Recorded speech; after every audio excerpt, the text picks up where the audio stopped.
Welcome to episode 93 of the Fitness Devil podcast. Today we've got Marc Morris. He's a PhD based out of Saskatoon, and he's an upcoming speaker at our September Evolve Canadian Strength Symposium event. So hopefully you guys will check that out. We talk about how his thoughts on the nutrition information out in the Instagram and YouTube space and what's being done right by good people. We talk about powerlifters and some of the body fat considerations surrounding the myth of powerlifting and being over fat. We get into the inability to deal with hearing messages that conflict with existing belief systems and how he's encountered some people in his travels who struggle to hear science when it conflicts with what they believe.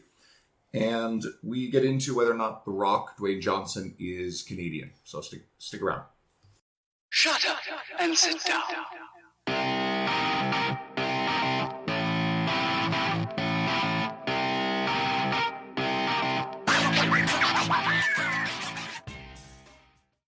Hey everyone, welcome back to the podcast. Today's guest is Marc Morris. Marc is a Saskatoon, Saskatchewan. For our American listeners or anyone who doesn't know where this place is, they're going to be, just Google it. It's fucked. You can't Google it because you can't spell it. Yeah, have fun spelling it.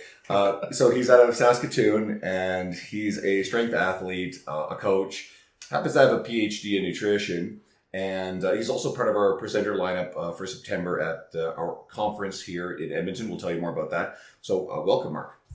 Thanks for having me, guys. I'm looking forward to chatting and coming to see you guys in September. First thing, why don't you have the Saskatoon accent? Because I actually grew up in Southwestern Ontario. Okay, I was waiting for if anyone's, well, you probably can't even do it. Can you do it? No. Not really. Yeah. No.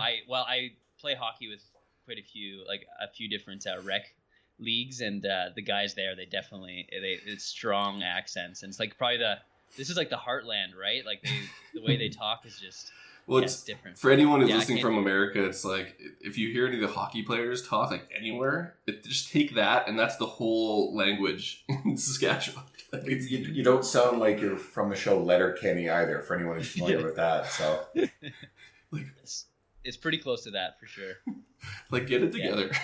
Then again, I don't sound like I'm from Newfoundland, and if anyone's heard Newfies talk, I mean, Jesus fucking Christ, that's painful sometimes. Oh yeah, no, you that. You feel like you're in a different world in St. John's. It's where am I? If anyone's ever seen, if you've never heard a Newfie accent, but you've seen the movie Snatch and you've seen Brad Pitt's Pikey character, the stronger accents start to skew towards that. It gets incomprehensible, especially depending on where on the island you're talking to someone. just for a background on Canadian accents, because everyone thinks we all sound the same. If you haven't seen the movie Snatch, if you don't know where Saskatoon is, just ignore this part, and we'll go on to it's in the middle. What we're going to talk about. So let's have some fun here. Let's see. So you've actually got you've attained some pretty high level academic credentials in nutrition. But more than ever, we're seeing people consume their nutritional information from Instagram, from YouTube. And so what I wanted to ask was, what do you feel like is being done really well, right, by the good people in our industry on those platforms, well-educated or not? And how do you personally approach combating the misinformation that is out there in those spaces with your own approach and own media? Yeah, I think the biggest thing that I'm observing, digesting in terms of people that are doing things well is that they know who they're talking to is the biggest thing. I think there's quite a few different professionals, the further you get in research, and we were kind of talking about this earlier, the further you get down that rabbit hole and you start to talk, you're focusing on talking to other research professionals. But when you try to do that with, your general fitness enthusiast that's trying to get into things, it's just completely lost on them. So it's being relatable, but also knowing who your target audience is and catering your content to them. And I think the people that are missing the boat around that are just, they're trying to describe very abstract concepts that aren't applicable to a different audience. And I feel like the people that are doing that well know exactly who they're talking to, know exactly the pain points they're going through, know exactly, how to speak to them. And it just makes the content so much more relatable. And I think it's very tough for evidence-based research professionals to do that, because you have to have such a strong grasp of the content material. You have to have you have to know, truly what is important and what isn't, and then focus on that important stuff and make it relatable. So I think that's the biggest thing with people that are doing well. I think one of to add to that point, one of the dangers with the people who don't do it well is you're leaving all this space for the bad guys, the charlatans, the people who are pumping out either misinformation or appealing to fear and insecurities. Sometimes we like to use the snake diet guy as a bit of a punching bag, but he's a very good example of someone who, as obnoxious as his message is, it definitely really hits home with a lot of people. And if you are someone who is very academic and does not speak the language of the layperson well, one of the problems is you're leaving this giant gap for the bad information to slide right through those people. Well, for the same points that you're saying. Like, they literally take that whole message and wrap it up to the bad people, or we'll call them bad people, the ones that we think are bad. They end up doing that same thing, and they can do it better sometimes. Well, a lot of times. For sure. On people that, are impressionable, people that, have been, struggling with aspects of this for so long that, like, it hits home with them, and they feel as if, this is something that they finally heard. This is the time that things are going to change, and that part can be problematic. I do find that, like sometimes being, someone that's educated and you understand the, ins and outs of evidence-based, like science and, how to apply that. Like sometimes that gray area can also kill you, right? Yeah. Where you're like, it depends. And, the answer always depends, and it depends. And then, like, people just want an answer, right? And that's kind of sometimes where, like, we don't do that so much of that in content-based, I guess you could say, information or marketing. But when on a one-on-one basis, as a coach, you're saying, no, do this, and we're going to try this because I feel as if that's, what the evidence supports, and we're going to try that. And a lot of times, like, you would give them a straight answer because, like, that's what your job is as a coach.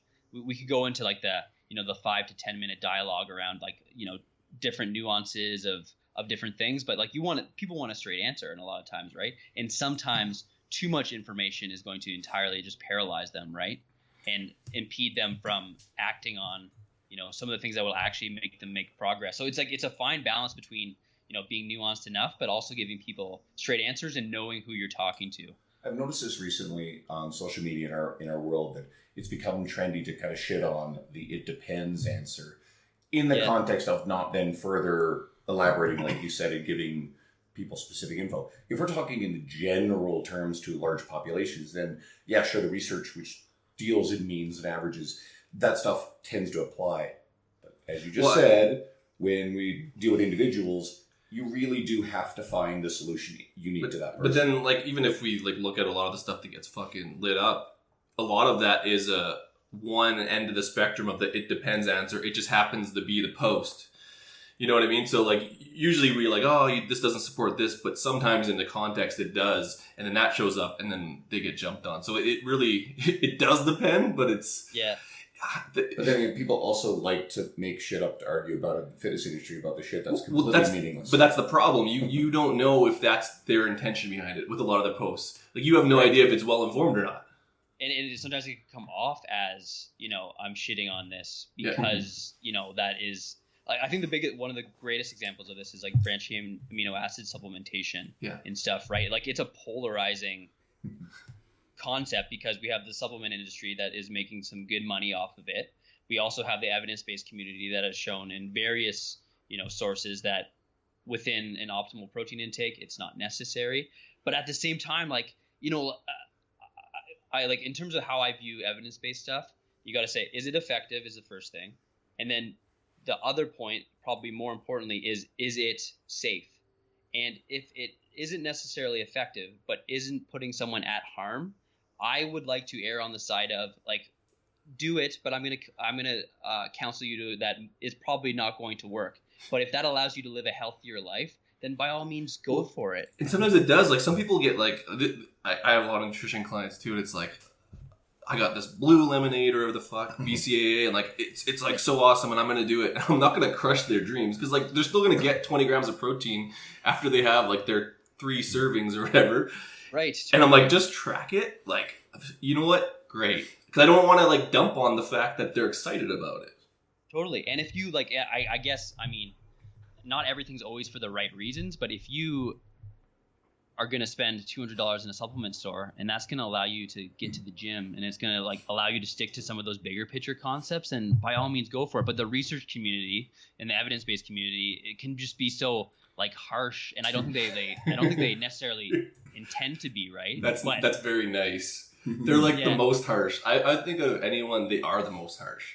Well, it depends on who we're talking about. There are the people who treat evidence-based research as its own religion. When it takes on that form, those people can be ironically very dogmatic within that too. So I think the smartest, the best professionals are the people who are still very evidence-based, very grounded in understanding what the research and the knowledge out there says, but then not being so rigid in it and applying it uniquely to different populations.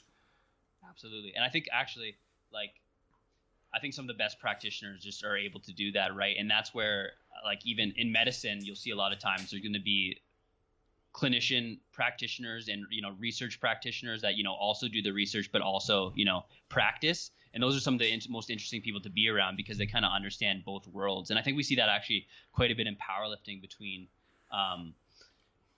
people that are extremely good at programming and understand the ins and outs of, you know, periodization and all that stuff. But like game day coaching is like an entirely different beast, right? It's almost like two entirely different things, but they have overlap, right? They have overlap in terms of we're training for the same sport, but competing in it and what you would do when you compete in it is entirely different from a coaching perspective. Well, yeah, right? even in the competition aspect of that, like people think it's really simple. You just lift the most, and like in terms of like placing, and especially with the CPU and APU, like you're vying for spots and worlds. Like there's an actual, it's a sport. When you think about like the aspects that mean something, and you have to do calculations. You got to be good at math. This actually raises another good point too, that like I don't train competitive powerlifters. I have one guy I've been working with who is interested in powerlifting, and I work with a few people in the past who are going in that direction. And then it's not something I've done myself. It's not something I have a lot of experience in. And to acquire this ability and knowledge, especially the game day stuff, would be so time cost prohibitive compared to all the other shit that I'm involved in. So I will refer people to a skilled powerlifting coach. I'm comfortable giving people to Guido. We talked on air briefly about a guy that we all know named Shane Martin. So Shane is actually a powerlifting coach. He's pretty important in the APU. Is he the head of Alberta's powerlifting? He's the current president of the APU, but also like one of our like coaching instructors for our like nationwide program. And a great guy. So I've referred clients to him. He's taken one of my old clients to competition who had a wonderful experience with him. So, abundance mindset, sharing stuff with people, and I'd rather do what's right for the client than, oh no, I can figure this shit out. It's the same thing with bodybuilding stuff. I'm really not interested in putting bikini girls up on stage. And no disrespect to anyone who's listening, but on average, they tend to be giant pains in the ass to coach. There are some. But I think that's what like Mark.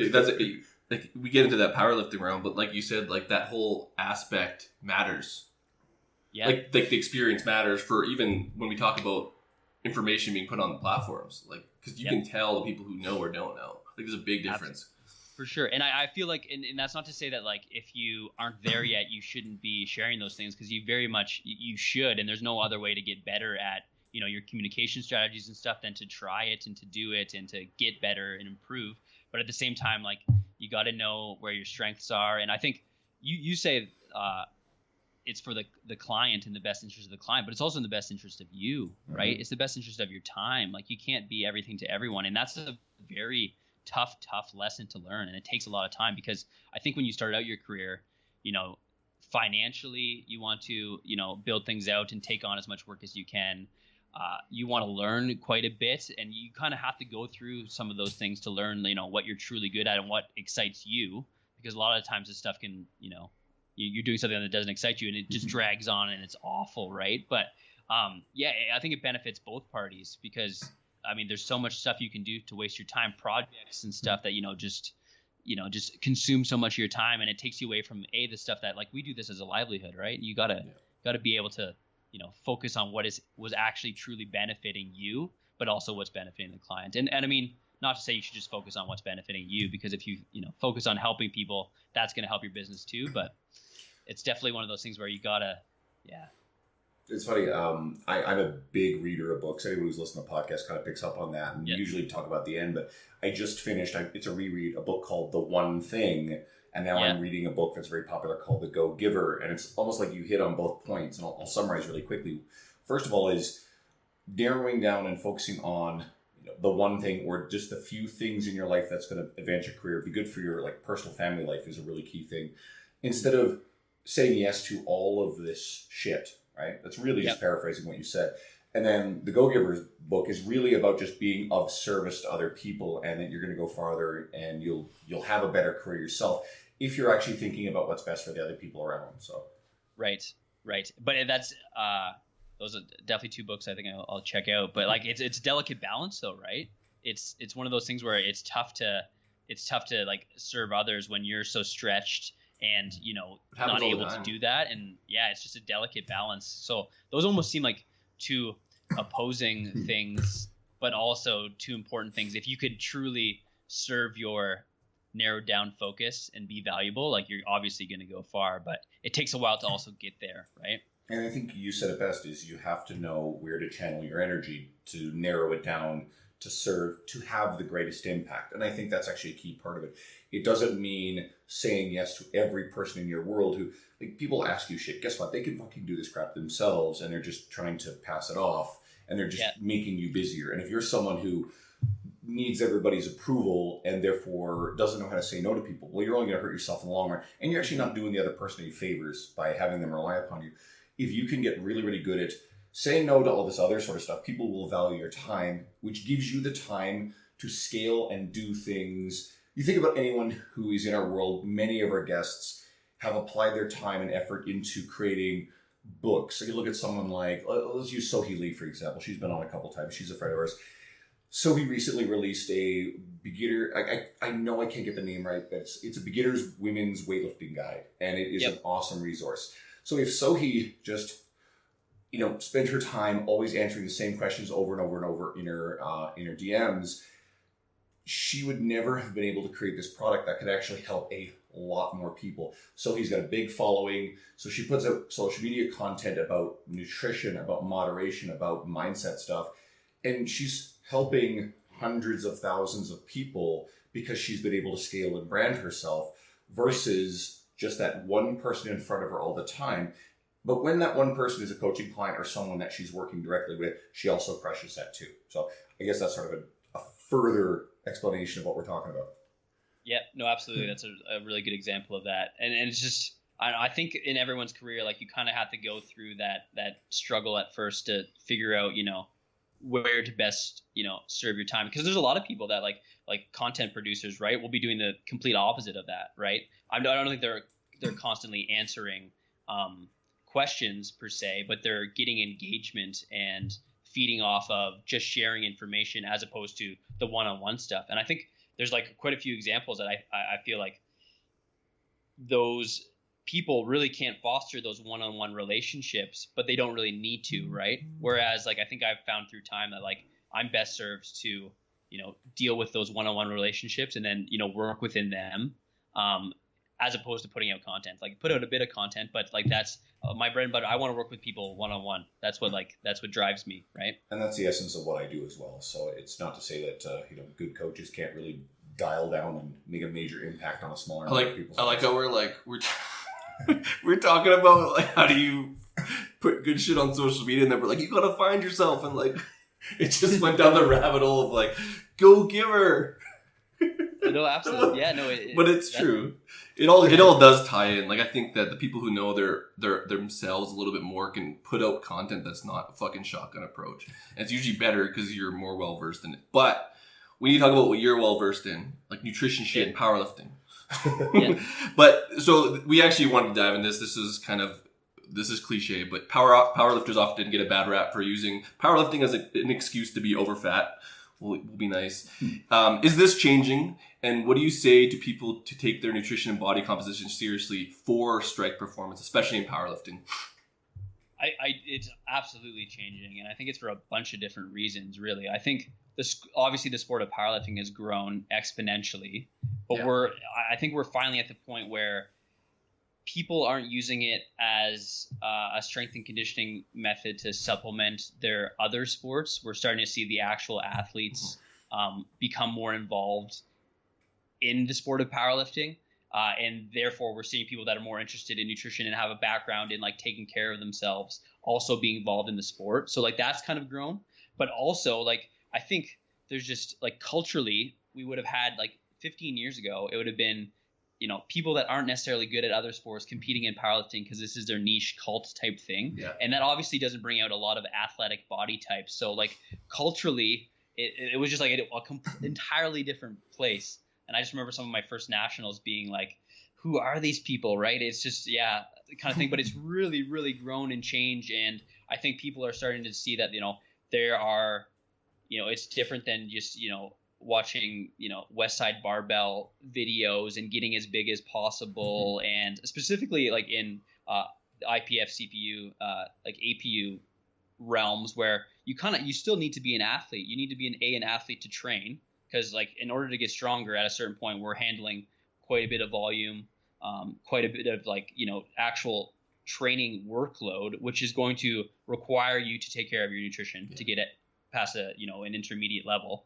You just can't at some point continue just to train through it, right? You need to be able to recover. You need to be able to focus on improving your body composition in the long term, not just that short term stuff either.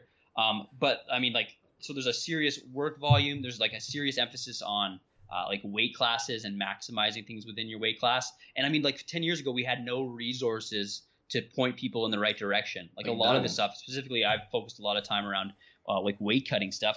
The resources that were out there were all like 24-hour weigh-in, like you can just kill yourself and then recover type stuff with no real context in terms of like, hey, you got to lift. We're going to start warming up in 60 minutes. Like you can't lose 8% of your body weight and pretend to you know still be able to lift because that's just not very fun. Like I'm not sure you guys have ever done that. It's not fun. I've dropped 10%. I've dropped 11.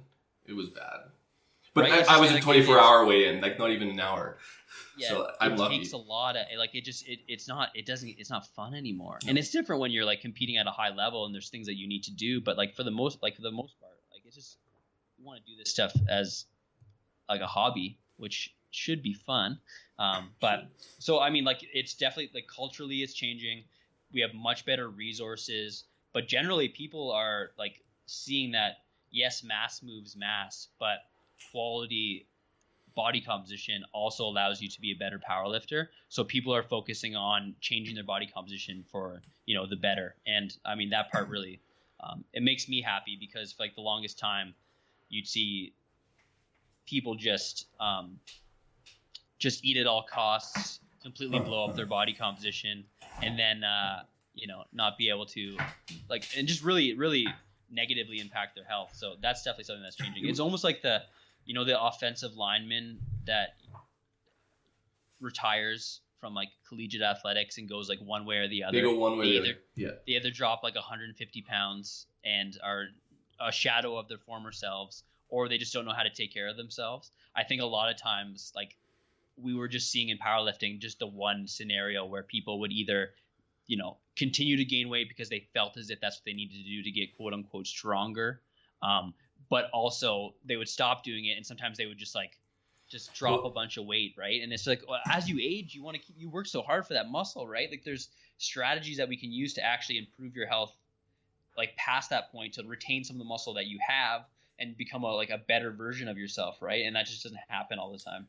We've seen, this is sort of a common thing in pro sports, basketball players to a certain degree, football players absolutely, is they get used to a training and competition regimen and eating a certain way to be able to get away with it. And then when they retire, they just don't adjust the eating habits. And then they build it and they get really, really mad. I used to have literally 6, like, and I was in college sports, so I was a DB, so I ran lots. I would have like 6 pizza pops when I get home.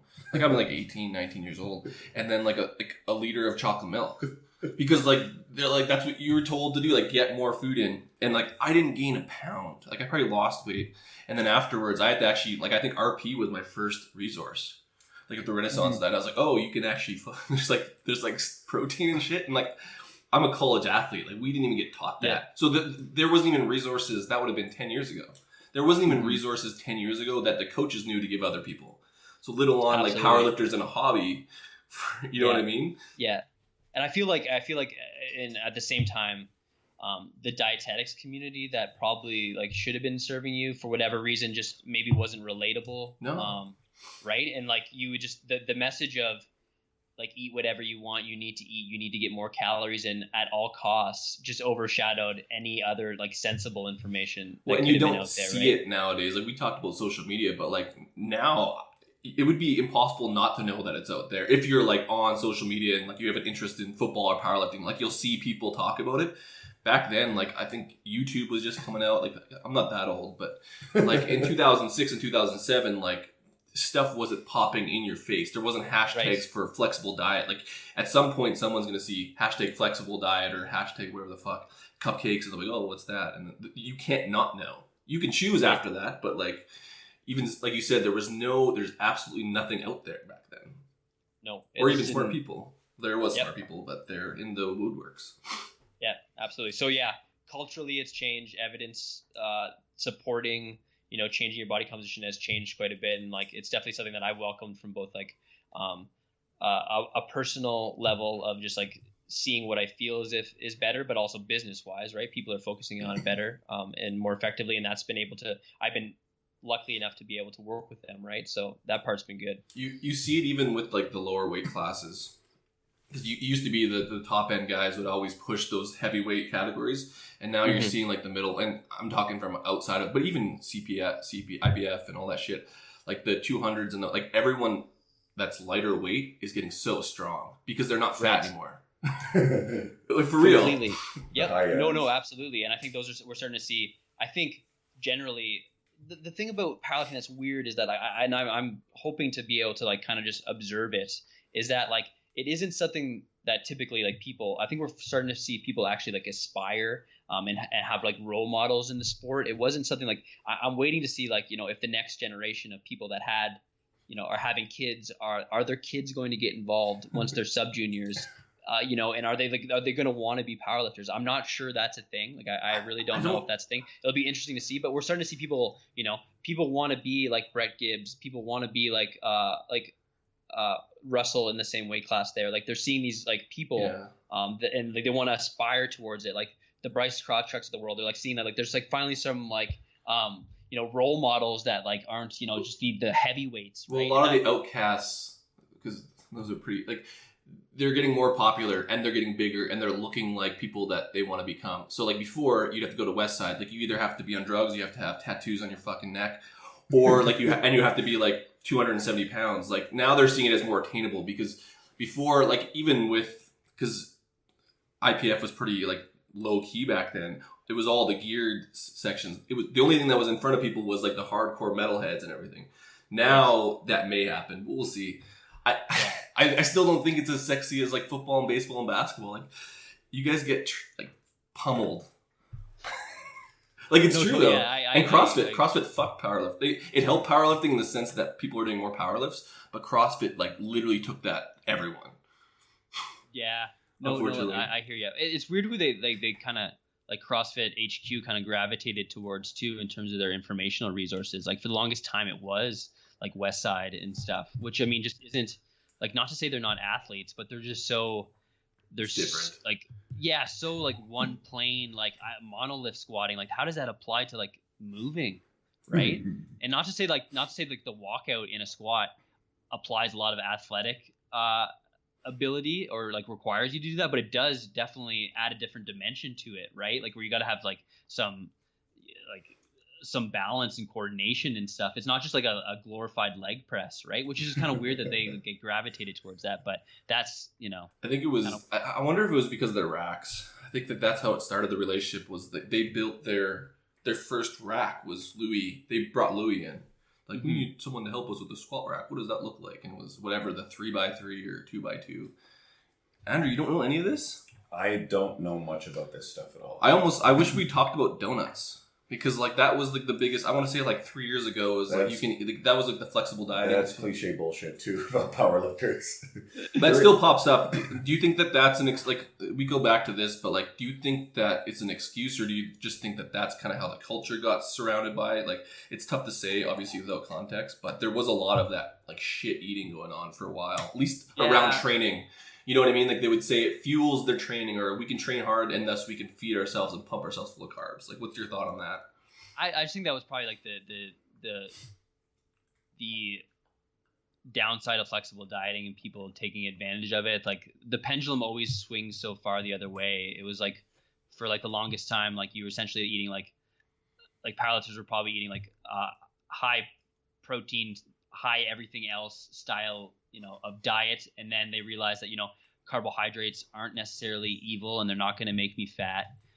And then like they took that and just ran with it. And now it's like, well, now I'm tracking everything I eat. I can include different things. And now it's going to be a bunch of donuts, right? And not eating anything of like nutritional quality, right? And it's so funny how far like the pendulum is always swinging. And then when it gets to like, there's essentially like, this is where it should be. Right. And then it always goes past a certain point. And it's funny what you see in that cultural shift when you get past to the point where it should swing. Right. Donuts, for example, anything that like, not like I'm anti-alcohol or anything, but like people like drinking before they get on the platform and stuff. It's like, guys, like that happens. That's well, like I know they did whiskey shots before deadlifts. That's fucking stupid. Yeah. I don't call it a lot of crap, but that's dumb. With just social media, right? Someone sees some person do it, and there's just like these young impressionable people that want to like follow along, and now all of a sudden it's within the black and white, it's okay to eat donuts, right? So I'm gonna like take that for everything it's worth. What are your thoughts on that? Like powerlifting's not even that hard in terms of like needing that big insulin spike. It's really, even the high volume people, they're not even really getting that high volume in terms of intensity over a training session to need fucking 3 donuts. I was going to say this. Actually. Is that a thing? When powerlifters are eating candy between their sets, if they want to, and it fits their overall nutrition, okay, cool. Powerlifters do not go through the kind of glycogen where they fucking need candy intention-wise, like they're off, right? Well, like, it's tough though. Like energy system, like it's tough. Energy system wise, like obviously you're not going to see the same, like tapping into the same pathways and extent of burning energy that you would in some like endurance-based sports or mixed sports, right? But at the same time, you'd also like in a competition scenario be a bit naive to be drinking like protein shakes, for example, right? Which would have, like a protein-based supplement or even like a source of protein that typically would make your training nutrition more efficient and more effective, right? But in a competition scenario, it's like, well, yeah, we're going to swap that out. If you used to be, eating a protein bar after your workout, we're going to swap that out for like a Cliff Bar because that just makes more sense from like a carbohydrate perspective, right? It's like you'd be better served to eat more carbohydrates, but people just take that to, the extremes, and all of a sudden, yeah, they don't need 3 donuts, right? Specifically when the majority of the people that are doing that are also like hobbyists that are trying to improve their health, right?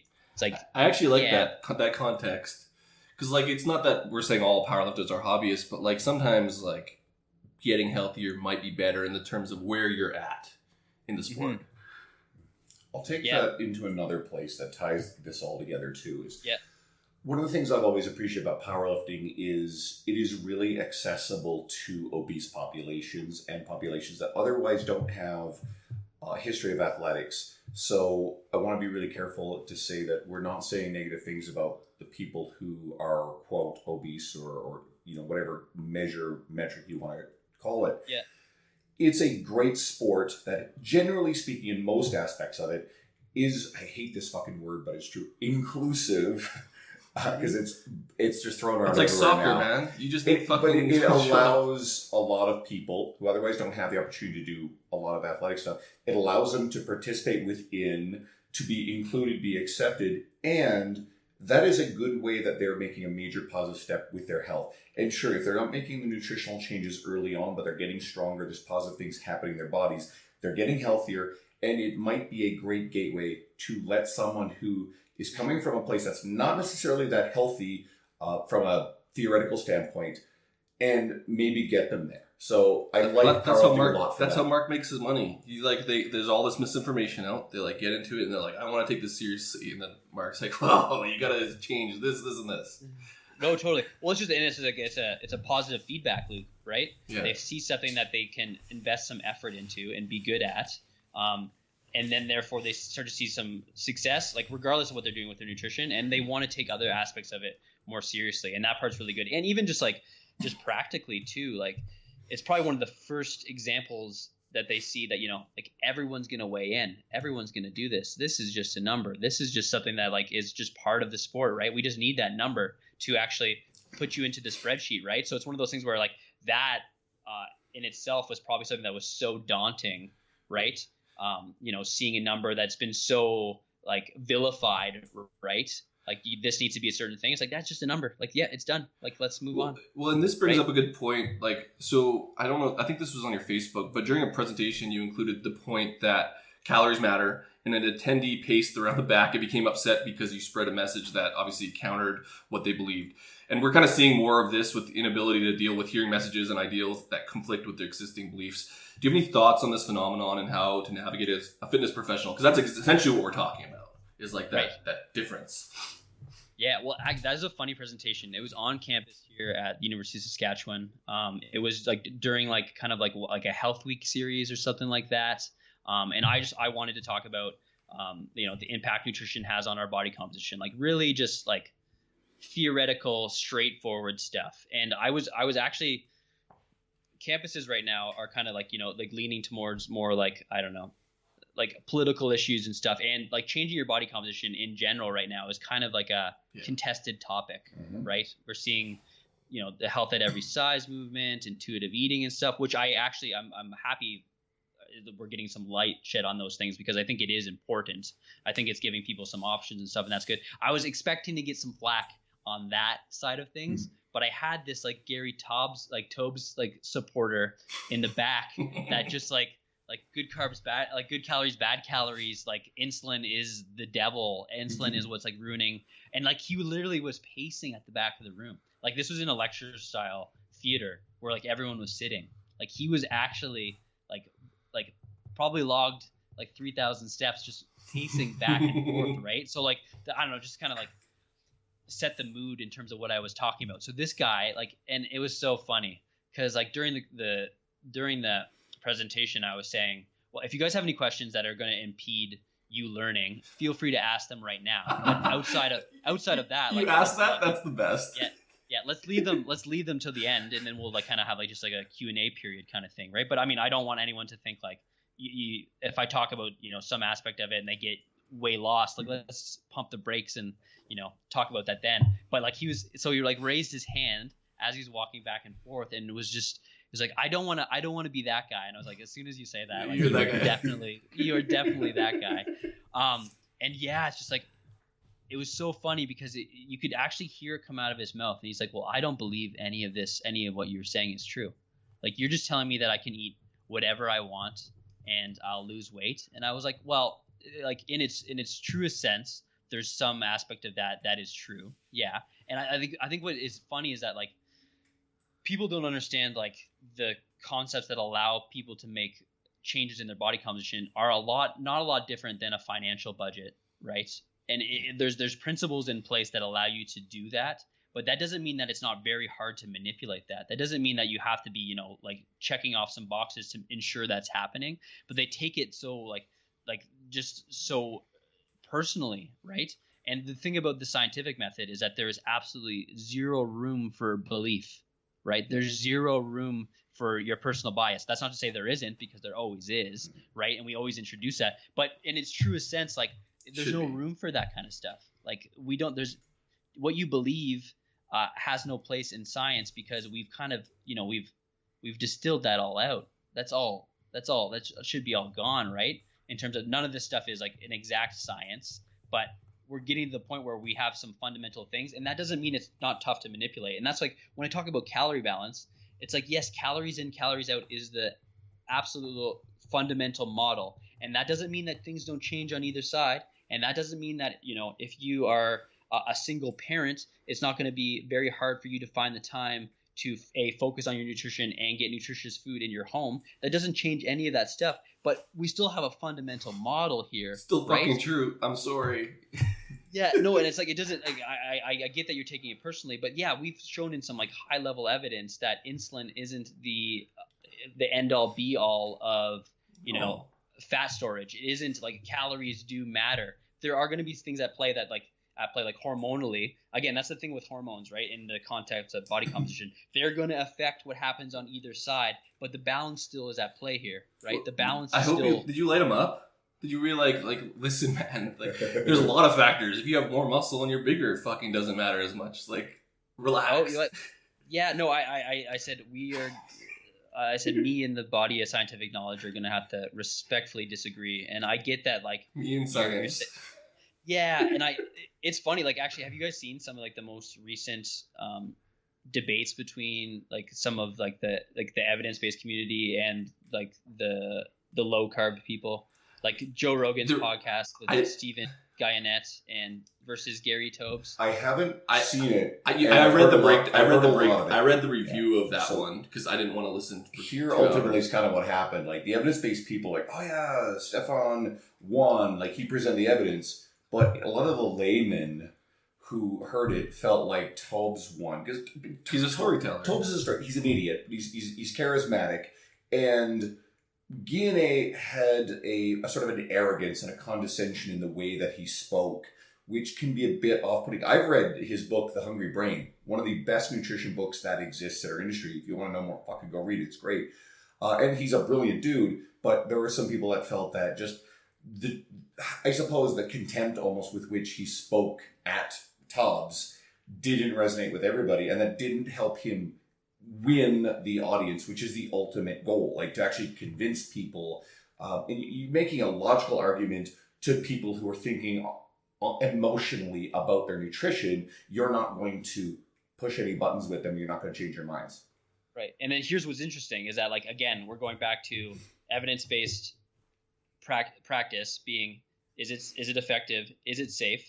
The flip side is that, when protein is matched, when calories are matched, we can interchange carbohydrate and fat. So does any of this really on a one-on-one basis, does any of this matter? Does this if someone wants to, like, if they feel better and want to eat higher fat, does this matter? Like me as a practitioner, I'm thinking like, no. For me to say, no, this isn't totally correct. You can't do this. Like, what better way to actually show someone that they can eat dietary carbohydrate and not get fat than to teach them to, do the things that they need to do to incorporate some carbohydrates in their diet, and then they wake up the next day and they're still alive, and like the whole thing hasn't imploded, and they realized that, hey, this is Why I was saying that's what we need to hear more of, because like there's a lot of smart people, like we'll give them that. Okay, there's PhDs, there's people who have fucking brains, but they don't have that coaching aspect, or even the fact they haven't stepped outside a lab to understand that. Like, you can't tell people that. They think you're a pretentious dick, and they won't listen to you.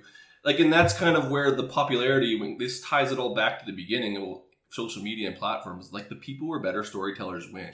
So if guys like you can go and understand that, you can just have a better story and understand people a little bit more. There's a lot of smart people. Right. And they can't get the message across. It's interesting about this, and it kind of ties back to our first point about people that are, doing their like content creation effectively, is that you'll see that those evidence-based people will put up a post talking about some aspect of it, and guess who is commenting and loving the post? All of the other like-minded evidence-based people. You're not reaching or serving anyone that doesn't already know this stuff, right? It's essentially just, you're just getting approval from the people that already believe or trust the things that you trust, right? We're not reaching anyone else. But if you can take that stuff, make it a bit more applicable, and allow people to improve their lives, like that's where you have the real potential for like long-lasting, big picture change, right? Getting out of the echo chamber. Yeah. No, totally. Yeah, absolutely. But that's what, and I feel like like there's some very like popular people that are able to get away with that. And I mean, if your goal as like a business person, and again we're talking about this being our livelihoods, if your goal is to serve that evidence-based practitioner community, by all means go for it, right? But a lot of times, like, what people miss is that like their bread and butter isn't going to be that, like, right? If you like, it just isn't. They're right? You're not paying going to like, and I think sometimes within that echo chamber, you perceive that you're doing things correctly. That is if you get any engagement at all, right? Or any approval or any of that stuff. But generally, I just see the people, replicating what they think they should do, and pushing this over and over. And then, you don't see them again in a year or 2 years. They're not doing this anymore, right? Because they didn't serve the people that they really should have been serving. I even find that the better people who are very much in the evidence-based community, who are speaking to other like-minded people, are still really good at reaching the layman as well. I think Greg Knuckles and Eric Helms are two very good examples. Andy Morgan, that community, James Krieger. There's a lot of people in that world. They're still really good at understanding the end user and making an impact, and just not, again, speaking within an echo chamber. I think that, I don't know, I think that these... Greg kind of said it. I think that's kind of a little wrong. Like, I think that Greg is like, we have a bunch of engineers. Like, I think that they're serving part of that general population that wouldn't have seen it, but like the greater, like on a big scale, they're not that popular. I guess they're good at serving more people other than scientists. They get the niche. They serve the scientists. They serve what we're talking about. But they serve other people. I think You're that right. they still are smart enough with their message and understand it that other people can access them. They serve consumers too. Andy Morgan's fantastic at that.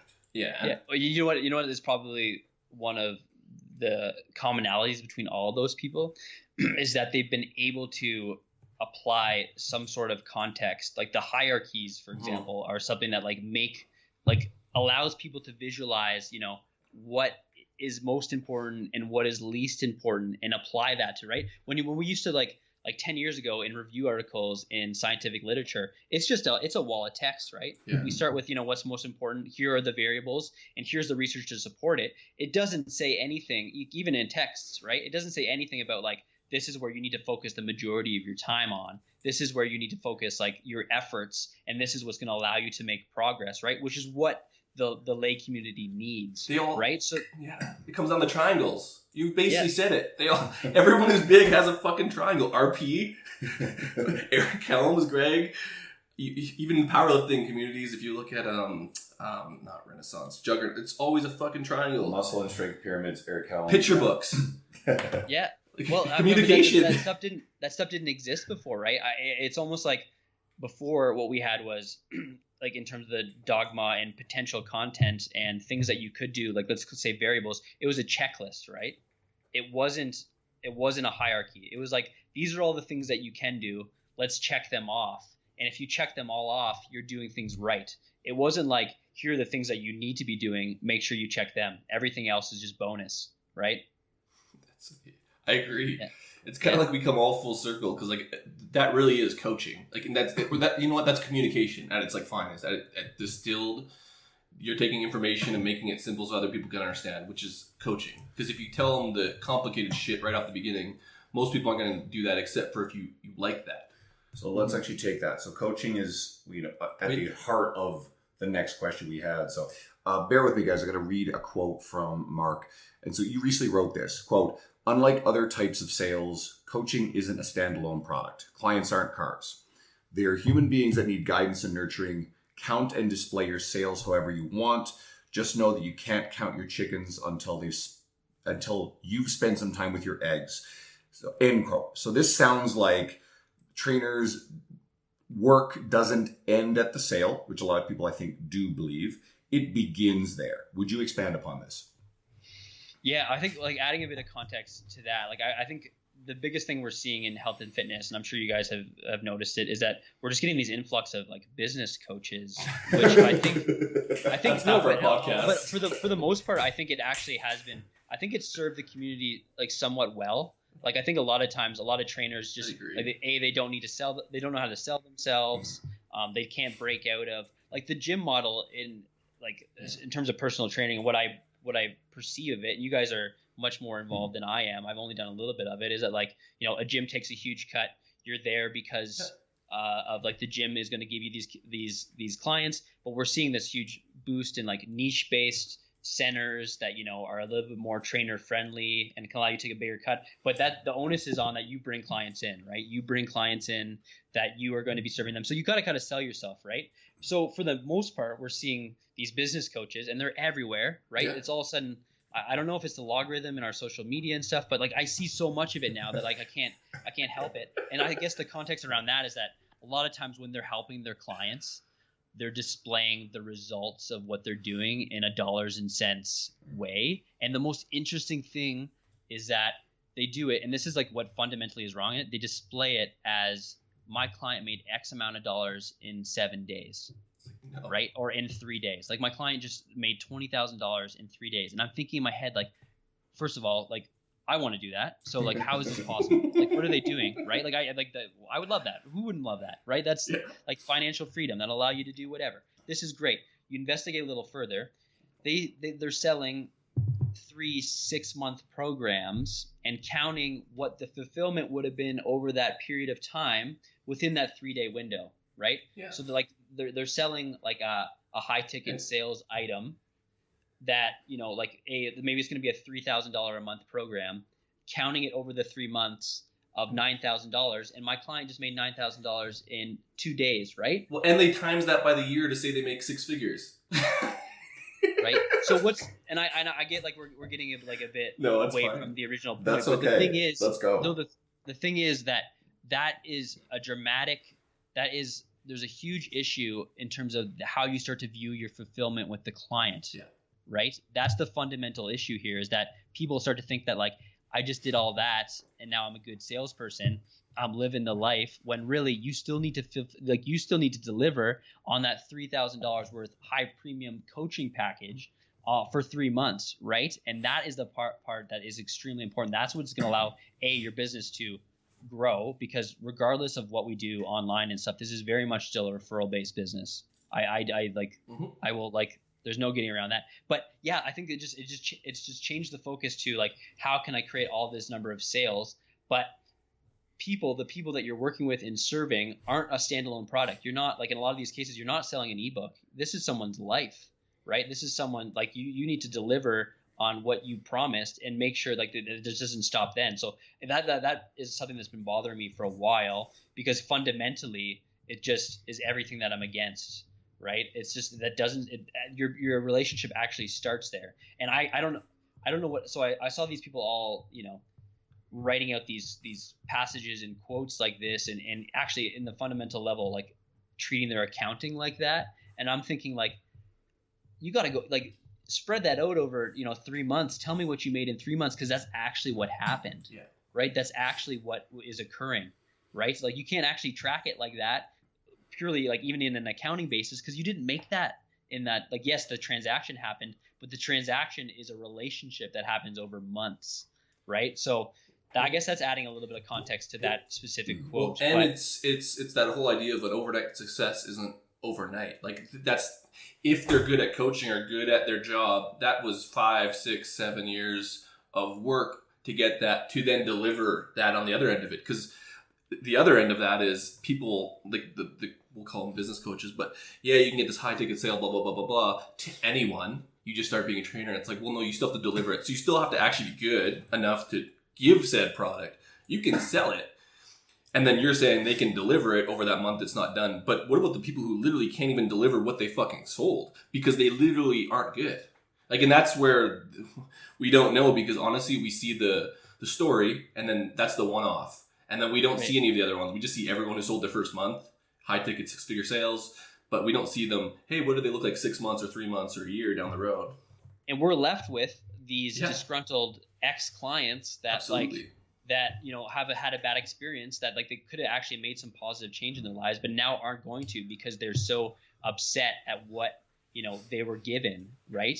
And I think like, I think when a good example is this is like when lean gains and intermittent fasting first began like becoming popular. I don't even know when it was, like maybe 10 years ago, something like that. Like Martin Burkhan was taking on like a small subset of clients and charging like $1,000 a month, something like that. And like he was, you know, probably taking on like quite a few clients because people were willing to pay for that value of having someone that was like revolutionary, going to do something different, allow them to live a different lifestyle. So there's value around that. Absolutely. I'm not saying like there isn't, but again, you still need to actually be able to fulfill that. And these people that, you know, are being convinced that they can sell a high ticket sales item and can't fulfill on it, they're not going to get any referrals. Like they're not like are those clients going to be fulfilled and happy and talk about their services? Probably not. Well, the one good thing they have going for them is the Hawthorne effect. It's like when someone pays or they think they're being watched, they'll do better inherently just from being part of that process. So they may even get that's where like they don't even know if they're good or not, because like as long as someone's watching, that's an argument for, because it's painful not enough. Discounting your services. And this is sort of a side topic, but I think it's actually a worthwhile one. There are trainers out there who are charging more per hour than I train, and I think sometimes it gets a bit exorbitant, but it depends on the clientele you're going for.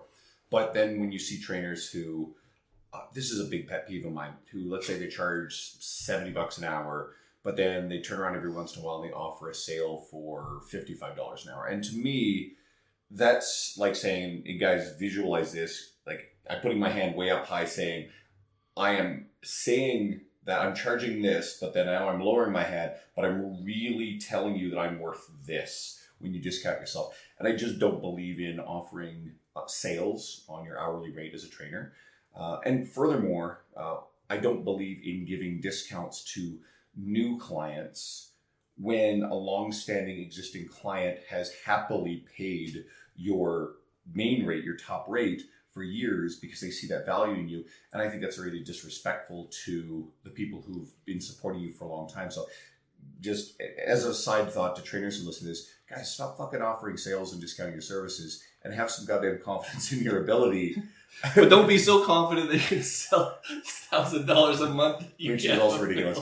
I was also going to say, you know what? too, Just stop fucking working. Not too long ago, I got some messages at a friend request I did not accept from this idiot. And I'll name him as he's kind of well known in our industry. I was got some guy named Farouk. Yeah, Farouki, right? Do you know Farouk?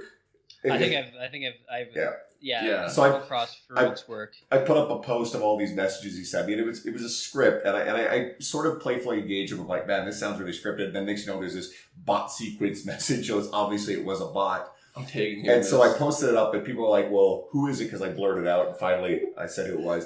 And then a whole bunch of people were like, oh, I got a message from this guy too. And then other people were like, oh, I didn't. And then they check their like spam filter stuff. Oh no, shit, I did. So everybody kind of knew who this fucking idiot was. It's great. He has it coded. So he uses like his Facebook fucking thing, and he codes it, and it rips off like 14 messages, like literally within like 20 seconds. And it's like all his videos.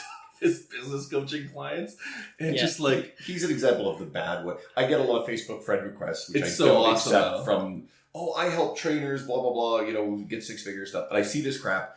Don't accept friend requests from these idiots because here's one reason. Because then all of a sudden you show up as a mutual friend, and it kind of speaks. It's a referral. Who you are friends with on your social media is a kind of referral as to who they are. And every once in a while, someone who clearly is a trainer, who. You know, I always look at it like, all right, I've never met this person. I don't know who this is. They're mutual friends with a whole bunch of our industry. But they seem like a real person. They seem really authentic. So I'm like, okay, I'll accept. But then every once in a while you get someone like Brad Dieter. We love having fun with Brad Dieter. Brad will accept a friend request from anyone. So if I see that, like, I have 3 mutual friends and one of them is Brad. Yeah, so we should text Brad too. We should. He's like, yeah, he's like almost like it's a signal to you. You're like, something's wrong here. Maybe that's his purpose. We'll message him and be like, Brad, thank you. You've been like clearing away. It's like the manager who first hired me at the old commercial gym I was at. And sorry, Calvin, I am going to name you Calvin Hexter. And he's a great guy. He's a really fun dude. But there was a period of time there where I was getting all kinds of, the picture of the hot model or whatever. It's clearly a fake account. And Calvin was always mutual friends with these people, so he would accept every single fucking one of these things. It got to the point where I was tagging him in screenshots and making fun of him. He would never reply. But how did we get here? See, you set us off. You had to mention business coaches, man. I do think there's been some positivity around it. I think copywriting and that kind of stuff is not something that like comes across our typical education and that kind of stuff. Like I think if you have an academic background, obviously you've been taught how to write effectively at some level, or at least you've had a chance to practice it. But generally, like if you don't know how to copyright, like you're gonna. Yeah, go ahead. No, I was going to say, I don't want to interrupt you. I was going to say after, but we've had a bunch of guests who are in this world. You talk copywriting. We have Joey Percy on our podcast. So if you're interested in copywriting, he has a great book. Go check out Joey's episode. Nick. Eric Bach, John Romanello, they're all kind of part of the same sort of group. You know, you want to learn about writing stuff. And these guys do exist in that, quote, business coaching realm. Ryan Ketchum's been on ours. He's really one of the best guys in the industry on it. And most recently, we had Carolyn McDonald, who we've been talking. She's just starting up in that space. Now, she's not a classic business coach. She just wants to help a few people. She's going to be very exclusive because her main gig is examine.com. And she's about productivity and getting shit done. There are good people who are doing this stuff. They're just not the skeezy ones who are spamming messages and adding you to Facebook. Right. And but like at the same time, and not to say that they need to be doing that, but there's some element of that, like networking and putting yourself out there. That's also important because I think we see it time and time again. The people that should be actually delivering these services are the ones that just will not self-promote. It's the ones that they don't know what they don't know, right? That are able to put themselves out there. I think we can learn from that. Sometimes I use them as examples in my own. Like if I'm scared of doing something, I'm like, there's that person doing it. I got to do this. This is no nonsense, right? Like this, if this person can do it, here's my example. Like, just follow through with it. But there's a lot of times like those people probably could benefit from putting themselves out there a bit more often, right? But yeah, there's tons of good there. It's tough to weed, out what isn't good. And it's really quite a learning experience, right? Let's talk about you coming to speak at our, so it's called the Evolve Canadian Strength Symposium. That's a mouthful. We're hosting it here in Edmonton, September 14th and 15th. That's something that Dean and I, Dean Somerset, Evolve, and Hannah Gray, who's also going to be one of our speakers, got together to bring together, it's mostly Canadian fitness professionals and a couple of Americans. We've got Greg Knuckles coming up and Lee Peel. And of course, we've got Brian Cron, we've got Lee Boyce, and just a whole bunch of other really awesome people. You can check out more on the website. But you're speaking at it. So what do you have in store? You don't have to give away too much, but just at least a little bit of a teaser as to what you're going to talk about. And why do you feel people should come and attend this event or events like it?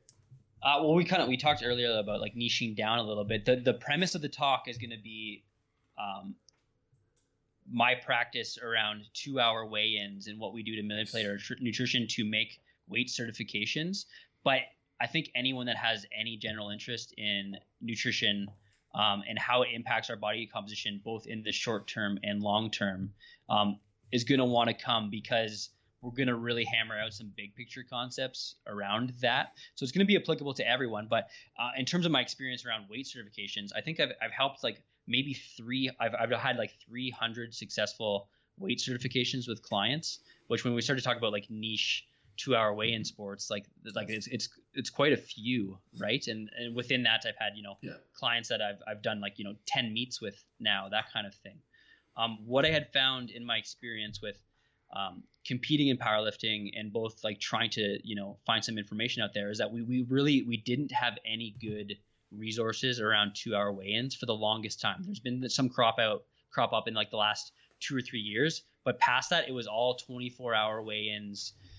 Here's the laundry list of things you can do to affect your body weight.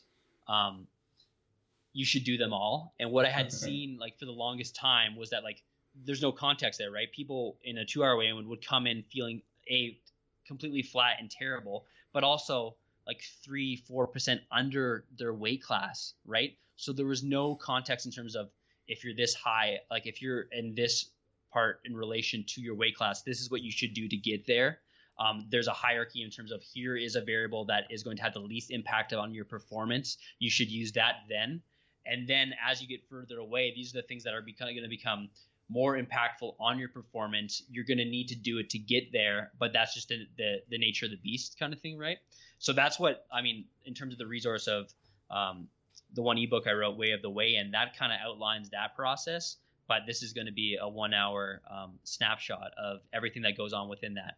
Now you're thinking, I don't deal with any, you know, weight class athletes at all. I think that anyone that's ever watched what they eat and has stepped on a scale is going to want to come check this out, because I'm going to discuss, you know, all the impacts that, you know, what we do have on that. So there's going to be some general information too, right? That's such a good point, because anyone who is listening who is a fitness professional will know this for sure, because you've had this conversation, and anyone who has ever been conscious of weight fluctuations, this is going to make sense. Yeah. Your weight fluctuates daily and weekly, and it's not as simple as, hey, I gained or lost body fat. Simple things like how much fiber is in your digestive tract, which affects water, your carbohydrate intake. Anyone who's fucking around with keto or knows somebody did and talks about their initial weight loss, that's not body fat loss, that first 10 pounds that you shed within the first week. There are a lot of other things influencing, again, how much food is just in your system, not just the fiber, what time of day it is. Women, menstrual cycle, there are some effects there. There are so many things that actually affect your weight fluctuations. And as fitness professionals, when we are having these conversations with people who are really upset because they gained a few pounds, understanding how to get that client off the ledge of being upset about this by saying, listen, this is all the stuff going on here, and you didn't gain any weight. And so I think that your talk will actually have a lot of benefit to anyone who has ever dealt with that. Right. Because it'd be like, I think you're going to have to, it's not like you're going to have to read between the lines, but we're going to make a case for this within a very niche weight class sport. But you can also take those principles and like apply it to your own practice, right? Which is kind of definitely, I think that's where we like really start to see people innovate and stuff. It's like, here's something that's going on in this one subset of the world. How can I apply that to my practice, right? Because you're completely right. Like in my research, it was the first time I had ever, like everyone knows that they wake up, you know, 1% lighter than when they went to bed, or, you know, some factor of that, but generally around that, you know, 1 to 2 pounds, 1 to 3 pounds lighter. Like, why is that actually happening? Why do mattress salesmen tell me that I need to actually cover my mattress? Because I actually am sweating out all night and nothing goes in, right? Like, that's like, let's talk about the actual bread and butter of like actually what happens when we don't eat, and how we get lighter, and why is that actually happening. That's always funny. You ever buy a new mattress, and the mattress salesman's always like, yeah, have you ever seen like a really dirty mattress of someone that doesn't like actually have a cover on it? Like, it's because you sweat out all night, right? And it's like really gross when you think about it, but like that's actually what happens. That's why you wake up lighter. Nothing's going in, everything's going out, and you're sweating and breathing, and you're actually losing weight through expiring, right? Yeah, so don't buy used mattresses, FYI. That's also like if we were to distill this whole conversation, and the best actual piece, don't buy used mattresses. It's fucking gross. That sounds good. Especially if you don't know if they had a cover or not, which most people don't. Like, well, I don't know. They should. Do you have a mattress cover? I don't. You know what? That's a personal question. Bed sheets. No, he doesn't. Not the same thing. Not the same thing. Come to the talk. It's not the same thing, man. You know what though? I would definitely be that if I didn't have a wife, because I've had this argument. Why do we need this fucking thing? But I know why now, obviously. So I have one. Mark has one, clearly. Yeah. Multiple. Especially if you're cutting weight, that might be in the talk. Get 3. Does having more help you lose more weight? Could. It could if it body heat or something. It might. That's just one of his secrets. Fuck. Yeah. We'll save it for the talk. Yeah. Okay, fair enough. All right, so we always ask every guest this one. Is there a book that you've read, you love, you'd recommend to everyone? And of course, I always say that like the people who are like the PhD level of like, don't tell us a fucking research thing or whatever, and then they turn around and like they give us a textbook or something. But really, anything that you're really interested in, you think, man, I read this is great, people should read it. Yeah. Well, I think Andrew, you probably you're picking up on this. I definitely like my like self-help stuff. There's definitely some like elements of that, and I think there's like even within that, there's good and bad. Probably in the last 5 years, the book that like really spoke to me is "Be So Good They Can't Ignore You" by yes. Yeah. Is it Cal Newport? Cal is Newport. That's not the first time this has been recommended on here. One of our earlier guests, a friend of ours named Chad Hargrove, who is Canadian, he mentioned it. And so I turned around and read it. I read some of Cal's other stuff. Deep Work is a sensational book. And we've mentioned Digital Minimalism as one a few times. I haven't read that one, though, the one you guys talking about. This one? Yeah. No, go on, man. It's great. It pretty much like just refutes the passion hypothesis and why people should, like strive to have more like autonomy in their lives, as opposed to like opening up a yoga studio because that's what they feel in the moment is what's best for them. Yeah. And it kind of talks about like what actually, do we derive happiness and pleasure from in our lives. And I think that's just a message that a lot of people need to hear because it's going to, it will save a lot of time, effort, money, and tears where like, people, feel as if they need to dramatically change their lives when there's like small tweaks they can do within it to derive a little bit more happiness. So it was just like, it was an eye opener. I love that like within the entire realm of you should do what makes you happy, someone's saying that like, well, what makes you happy isn't actually what you think is going to make you happy. So that part is a very cool book and a good read too. Like a lot of times you get in some of those books where it's like, I don't know, maybe it was my personal experience, but it really just spoke to me. So no, I love it. He's It's top 10 all time. He's a good writer. Like even Digital Minimalism was a little bit like whatever. Like it was good. Like I really liked it, but he writes well. Mm-hmm. Like it's interesting. Like he makes like that shit interesting. Yeah, which is helpful. Yeah, totally. Yeah. Like deep work is about literally like studying and being in quiet environments and blah blah blah. And it was like so interesting. Yeah, it's about just blocking off time so that way you can really immerse yourself in your work without being interrupted. I love that book, but what you're saying about So Good They Can't Ignore You, one of the key messages within it, like you said, is it refutes the whole, follow your passion type idea. It also speaks about get really goddamn good at what you are doing, and you can potentially find a passion within that. I'm pretty sure it says in the book there's a lot of people who started out on a career path, of course, and they didn't necessarily start with that passion. It was probably more of a pragmatic pursuit that would pay well. But then a lot of those people found that they really loved it and they developed a passion with it. And now they're business coaches. Tie it all together. Oh, for fuck's sake. All right. Okay, I'm gonna fire you from the podcast. Where do people? We always ask this too. Where do people find you online and on social media? Like where are you putting up the most content?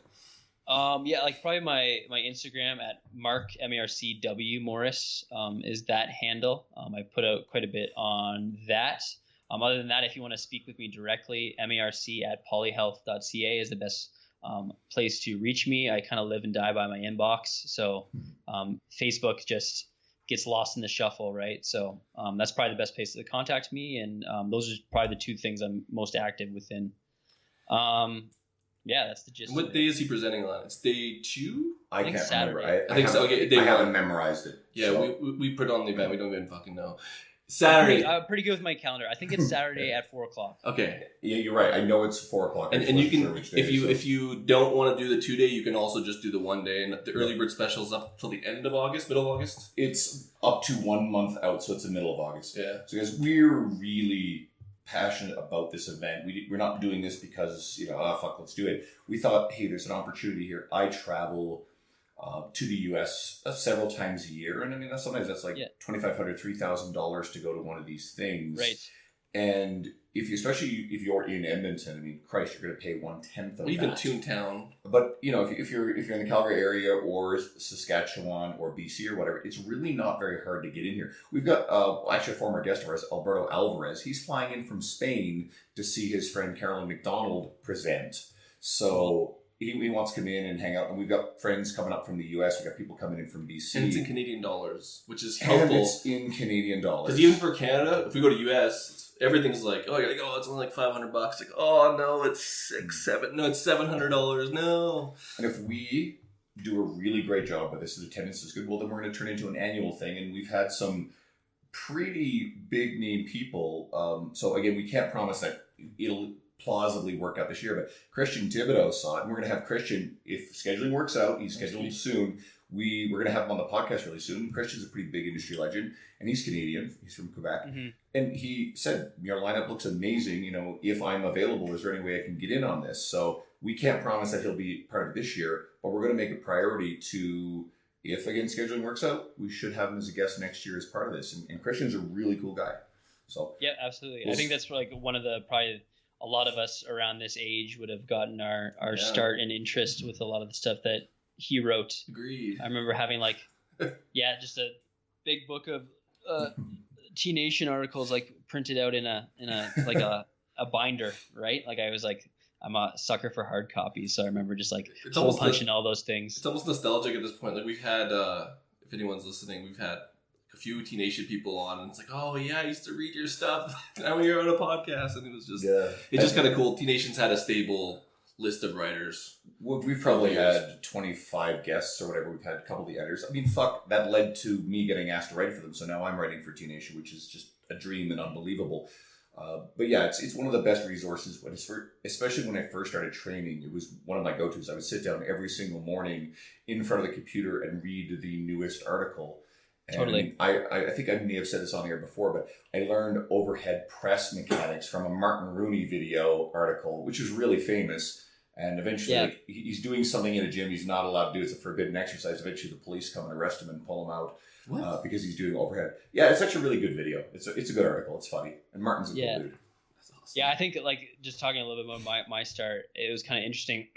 Like a lot like anyone else, play high school sports, realize you should probably lift weights to get better at high school sports. Yeah. From there, realize that there's things that we can do with our nutrition to impact that entire process.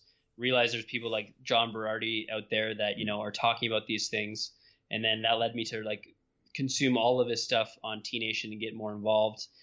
In 2006, I would have been at Laurier doing my undergraduate in chemistry, and realized he was going back to his alma mater at Western to do like a roundtable talk. And this was like 2006 or 7, something like that. And I remember like sitting in the crowd being like, this is so cool. This is exactly what I want to do. I want to ask him like, how do I actually do what you're doing? Right. And thinking and just being like way too nervous and not asking the question.